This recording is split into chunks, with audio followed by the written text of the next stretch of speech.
So we started our microgreens business last year. We were selling to about 30 different restaurants. We started that in our bedroom because we didn't have any land. And then we rented this 3.5 acre field. And on this bottom acre, we are growing vegetables. So in April we planted potatoes, and then in May we put the polytunnel up and filled that, and then in June we did these beds here. We're now selling about 30 veg boxes a week to the local people. So we've got about 250 egg-laying chickens, and they're not ready to lay eggs yet. They're pullets, so they're baby chickens. At the moment they're clearing some land for us, so we put some tarp down on the pasture and then killed most of the grass, and the chickens are now in there clearing the last of it, eating all the bugs, fertilising, and then we're going to add some compost on top and plant straight into the ground.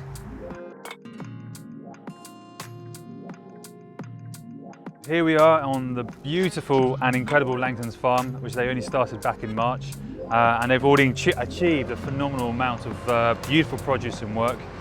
We're going to cook off a beautiful Dahl, lentil Dahl. We're going to use the beetroot tops of the dish.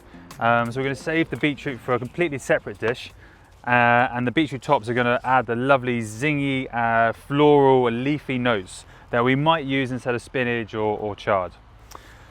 So going straight in there, and we're going to use an onion.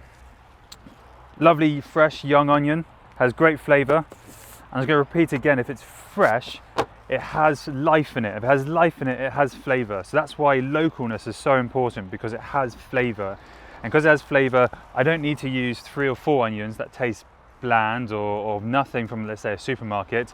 But from a farm, it's going to be delicious, so I don't need as much. I'm going to use the whole onion, but just for this part now, I'm just going to use the bottom part. Slice it in half and then create slices on my makeshift chopping board on this beautiful farm in Wales. Cool. This is a lovely cheap, just a rapeseed oil. It's organic, but it isn't cold press, so it takes a high smoking point, which is great for this sort of thing. A few clogs of that can go in there. Just gonna do a bit more. I quite like an oily curry. I think that's why sometimes we crave. Sometimes you can be a little bit naughty being vegetarian food, and oil is totally fine. It's got some great omega-6s, omega-3s in there. They can go in. I'm just going to get them cooking off, and a lovely sort of nutty brown flavour is going to come out. So one of the things I sort of picked up on curries is actually you want to bring the most amount of flavour out of these onions. And one of the key ingredients in cooking is time. If you were to go to an Italian nonna's grandmother's house in Italy, they've got that time to give to cooking. And time is such a crucial ingredient, because what we want to do is bring out all that sweetness and all those beautiful nutrients out of the onion by caramelizing them. And that's going to really impact on our curry. So they're going to sit there, caramelizing away, bringing out their goodness. And whilst they're doing that, we're going to prepare the rest of our vegetables. So we've got a great variety of garlic here. It's Ducot, or in Canada it's Music, which is fantastic, grown on this farm. And I'm going to get into it. All the good things in life you've got to fight for. Perfect. Just whilst we're on the top of garlic, they produce this beautiful long scape, long shoot with a scape at the end, and that can be used in cooking as well. I've got a great recipe for a salsa verde. But again, there's no waste in nature. Nature has byproducts, and the byproducts become something. So I think part of our new way of seeing vegetables and eating sustainably is about byproducts rather than about waste. Cool, so the garlic is going to go straight in. The onions are lovely and brown now. They've reached that caramelized stage, so we've got the natural sugars out, and the garlic can go in.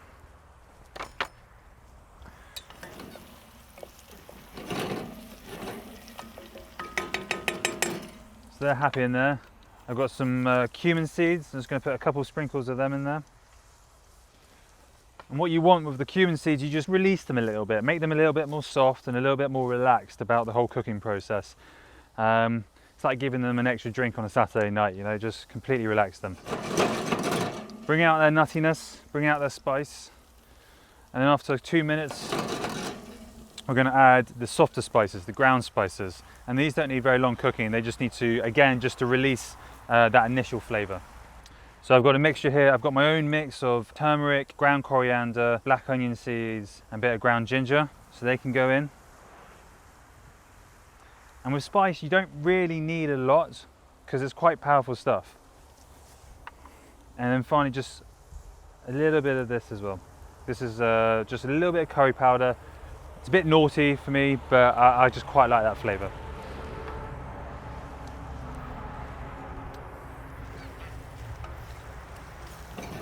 So they're happy in there. Delicious lentils. You can use fava beans, you can use split peas, you can use any pulse you want. They probably all have different names, but I tend to use sort of either fava beans or lentils. Fava beans are great because they're amazing for the soil as a crop rotation, and also they're so easy to grow in this country. Otherwise, they're beautiful organic lentils as well. And I'm probably just going to go a bit rogue on this and put a couple handfuls in.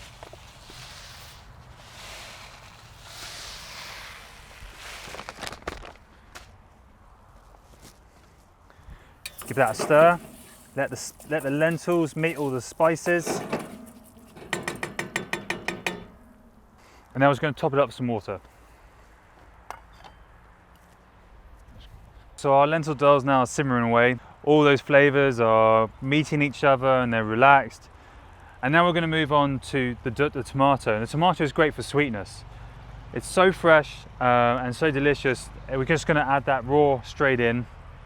You can use canned tomatoes if you want, but if you've got a farm like this which is producing phenomenal produce, why not just use one beautiful tomato in this dish? It's got a little bit of a blemish, but it doesn't matter, the flavour is already here. We're going to take off the stalk from the tomato. The stalk has got flavour, and if you're making a gazpacho or a soup, you can leave the vines inside the stew or the soup, and that brings out what you might smell in a polytunnel or a greenhouse. Otherwise, that can go into the compost bin. We're going to simply cut the tomato, and depending on how big they are, you might go, you know what, that's going to be a beautiful tomato sandwich for me later. I might use that in a sandwich. And then the rest of this can simply go into our dal.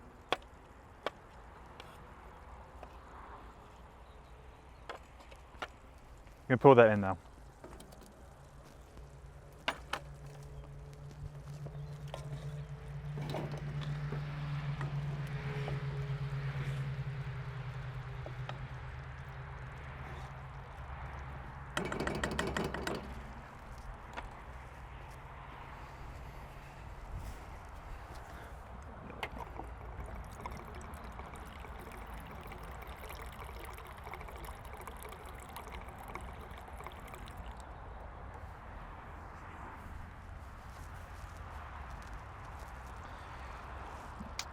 There are definitely dimensions and specifications when you're cooking pulses and rice and all that sort of thing. Whilst we're out here in the beautiful countryside, all I've got is my eyes and what I can see, and so much of cooking is essential. So I know I can see from the lentils they're going to need a little bit more cooking, so we're just going to add a little bit more water. Now I'm going to prepare the beetroot stalks. A beautiful red bulb of beetroot can be left to its own devices somewhere else. It's the main ingredient, so that's what we prize after. So let's put that to one side and make use of the nature's byproduct, which is in this case beautiful beetroot tops. That zingy stalk with a bit of crunch, followed by the melt in the mouth greens. Very easily, just slice them thinly. And the thinner you slice them, the quicker they'll cook and the more relaxed they'll be in the pan. You can see I'm not being too fussy about what I'm slicing, because for me, all the flavours are going to marry together very well.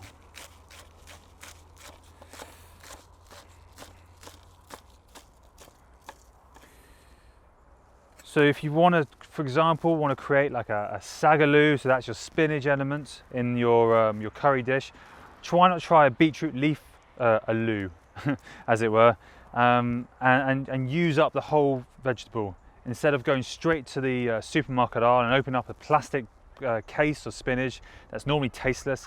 Go to a local farm, pick up a beetroot, use the beetroot somewhere else, and use the beetroot leaves in another wonderful, delicious dish.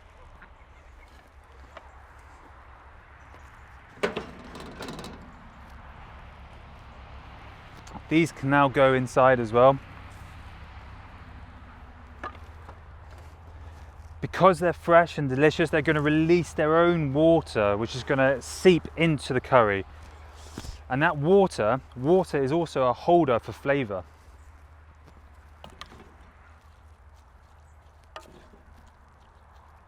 So earlier we used the younger part of the onion, which is absolutely delicious, but we still got this older part here, which again, if you've got compost, it can go straight into the compost. But for me, I'm a chef and I love using flavour, so for me, I'm going to use this in a dish. I'm going to make a little salsa to go on top of our dal. Very thinly slice this green onion.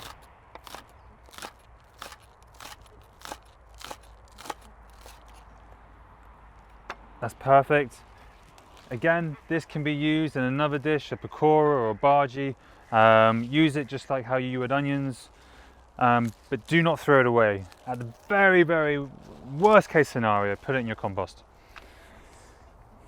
That's going to go into my mixing bowl.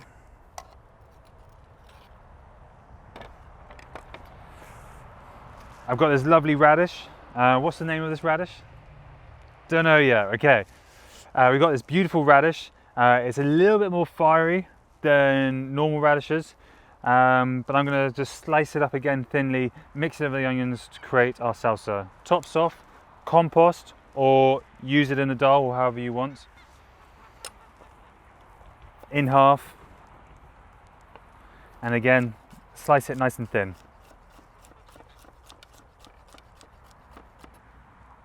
And that's going to bring a lovely heat element to the dish. You can see by accident, by cutting up the beetroot stalks, I've sort of tainted the colour of the radish. But I don't mind that, I like that. That seems to be a lovely sort of colour addition. And then finally, just for that extra sweetness again and a bit of zing, I'm going to go back to the original tomato that I didn't use. Maybe just put some of that for my sandwich later. And then this can go to make the rest of the salsa.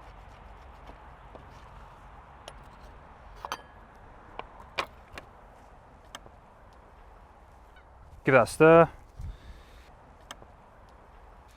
Just a little bit of oil. And you know what? One of the beautiful things about cooking is allowing different flavors to meet.